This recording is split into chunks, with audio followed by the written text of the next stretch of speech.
ಇವತ್ತಿನ ವಿಡಿಯೋದಲ್ಲಿ ಹಸಿ ಟೊಮ್ಯಾಟೊ ಹಣ್ಣಿನ ಚಟ್ನಿಯನ್ನು ಮಾಡ್ತಾ ಇದ್ದೀನಿ. ತುಂಬಾ ಸಿಂಪಲ್ ಆಗಿದೆ ರೆಸಿಪಿ. ಇದನ್ನು ಚಪಾತಿ, ರೊಟ್ಟಿ, ಅನ್ನದ ಜೊತೆ ತಿನ್ಕೊಂಡ್ರೆ ತುಂಬಾ ಟೇಸ್ಟಿಯಾಗಿರುತ್ತೆ. ಹಾಯ್ ನಮಸ್ಕಾರ ಎಲ್ಲರಿಗೂ. ಇಲ್ಲಿ ನಾನು 2 ಹಸಿ ಟೊಮ್ಯಾಟೊ ಹಣ್ಣನ್ನು ತೊಗೊಂಡಿದ್ದೀನಿ. ಹಣ್ಣಾಗಿರೋದನ್ನು ತೊಗೊಳ್ಬೇಡಿ, ಹಸಿ ಆಗಿರೋದನ್ನು ತೊಗೊಂಡ್ಬಿಟ್ಟು ಈ ಥರ ಸ್ಲೈಸ್ನಲ್ಲಿ ಕಟ್ ಮಾಡ್ಕೊಂಡಿದ್ದೀನಿ. ಈಗ ಒಂದು ಕಬ್ಬಿಣದ ಹಂಚನ್ನು ಬಿಸಿ ಮಾಡೋದಕ್ಕೆ ಇಟ್ಟಿದ್ದೀನಿ. ಇದನ್ನು ನೀವು ಕಬ್ಬಿಣದ ಹಂಚು ಅಥವಾ ಕಬ್ಬಿಣದ ಕಡಾಯಿ ಮೇಲೆ ಹುರ್ಕೊಳ್ಳಿ. ಬೇಗನೆ ಹುರ್ಕೊಳ್ಬಹುದು ತುಂಬಾ ಈಸಿಯಾಗಿ. ಈಗ ಕಟ್ ಮಾಡ್ಕೊಂಡಿರುವಂತಹ ಟೊಮ್ಯಾಟೊ ಹಣ್ಣಿನ ಈ ಥರ ಸ್ಲೈಸಸನ್ನು ಒಂದೊಂದಾಗಿ ಈ ಥರ ಸ್ಪ್ರೆಡ್ ಮಾಡಿ ಇಟ್ಕೊಳ್ತಾ ಇದ್ದೀನಿ. ಈ ಥರ ಮಾಡಿ ಹುರ್ಕೊಳ್ಳೋದ್ರಿಂದ ಟೊಮ್ಯಾಟೊ ಹಣ್ಣು ಬೇಗನೆ ಹುರಿಯುತ್ತೆ.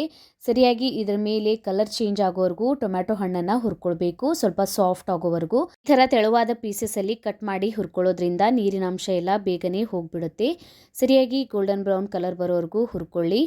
ಟೊಮ್ಯಾಟೊ ಹಣ್ಣು ಈಗ ಸಾಫ್ಟಾಗಿ ಹುರ್ಕೊಂಡಿದ್ದೀನಿ. ಇದನ್ನು ಈಗ ನಾನು ತೆಕ್ಕೋತಾ ಇದ್ದೀನಿ. ತೆಕ್ಕೊಂಡ್ಬಿಟ್ಟು ಅದೇ ಹಂಚ ಮೇಲೆ ನಾನು ಒಂದು 4 ಟೇಬಲ್ ಸ್ಪೂನಷ್ಟು ಶೇಂಗದ ಕಾಳನ್ನು ಹಾಕ್ಕೊಂಡಿದ್ದೀನಿ. ಶೇಂಗದ ಕಾಳನ್ನು ಹಾಕ್ಕೊಂಡ್ಬಿಟ್ಟು ಇದನ್ನು ಸರಿಯಾಗಿ ಗೋಲ್ಡನ್ ಬ್ರೌನ್ ಕಲರ್ ಬರೋವರೆಗೂ ಹುರ್ಕೊಳ್ಳಿ. ಈ ಥರ ಕಲರ್ ಬರೋವರೆಗೂ ಹುರ್ಕೊಳ್ಳಿ. ಇದರ ಸಿಪ್ಪೆಯನ್ನು ತೆಕ್ಕೊಳ್ಬೋದು, ಇಲ್ಲಾಂದರೆ ಇದನ್ನು ಹಾಗೇನೂ ಯೂಸ್ ಮಾಡ್ಕೊಳ್ಬೋದು. ಈಗ ನಾನು ಹಂಚ ಮೇಲೆ 1 ಟೇಬಲ್ ಸ್ಪೂನಷ್ಟು ಎಣ್ಣೆ, 1 ಟೇಬಲ್ ಸ್ಪೂನಷ್ಟು ಜೀರಿಗೆಯನ್ನು ಹಾಕ್ಕೊಂಡಿದ್ದೀನಿ. ಸ್ವಲ್ಪ ಬೆಳ್ಳುಳ್ಳಿಯನ್ನು ಹಾಕ್ಕೊಳ್ಳಿ, ಹಸಿಮೆಣಸಿನ್ಕಾಯನ್ನು ಹಾಕ್ಕೊಳ್ಳಿ, ನಿಮ್ಮ ಖಾರ ತಕ್ಕಂತೆ. ಸ್ವಲ್ಪ ಹುಳಿ ಮತ್ತು ಖಾರ ಇದ್ರೇ ಈ ಚಟ್ನಿಗೆ ಟೇಸ್ಟ್ ಬರುತ್ತೆ. ಶೇಂಗಾ ಹುರ್ಕೊಂಡಿದ್ದೀನಲ್ಲ, ಅದರೊಳಗೆ ನಾನೀಗ ಹುರ್ಕೊಂಡಿರುವಂತಹ ಮೆಣಸಿನ್ಕಾಯನ್ನು ತೆಕ್ಕೋತಾ ಇದ್ದೀನಿ. ಮಿಕ್ಸಿ ಜಾರಿಗೆ ಹಾಕಿ ನಾನು ಈ ಚಟ್ನಿಯನ್ನು ಮಾಡ್ಕೋತಾ ಇದ್ದೀನಿ. ನೀವು ಬೇಕಾದರೆ ಇದನ್ನು ಕುಟ್ಬಿಟ್ಟು ಮಾಡ್ಕೊಳ್ಬೋದು, ಅದ್ರ ಟೇಸ್ಟ್ನು ತುಂಬ ಚೆನ್ನಾಗಿರುತ್ತೆ.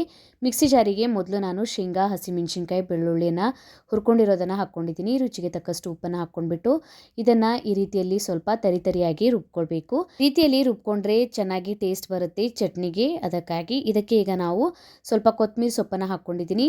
ಹುರ್ಕೊಂಡಿರುವಂಥ ಟೊಮ್ಯಾಟೊ ಹಣ್ಣನ್ನು ಸೇರಿಸ್ಕೊಳ್ಳಿ. ನೀರನ್ನು ಸೇರಿಸ್ಕೊಳ್ಬಾರ್ದು, ಹಾಗೆಯೇ ಈ ಚಟ್ನಿಯನ್ನು ರುಬ್ಕೊಳ್ಬೇಕು. ಈಗ ಇದನ್ನು ರುಬ್ಕೊಂಡಿದ್ದೀನಿ. ಈ ಥರ ಚಟ್ನಿ ರೆಡಿಯಾಗಿದೆ. ನೀವು ಬೇಕಾದರೆ ಇದನ್ನು ಹಾಗೇನೂ ತಿನ್ಕೊಳ್ಬೋದು, ಚಪಾತಿ, ರೊಟ್ಟಿ, ಅನ್ನದ ಜೊತೆ. ಇಲ್ಲ ಅಂದರೆ ಇದರ ಮೇಲೆ ಒಂದು ಒಗ್ಗರಣೆನೂ ಹಾಕ್ಕೊಳ್ಬೋದು, ತುಂಬಾ ಟೇಸ್ಟಿಯಾಗಿರುತ್ತೆ.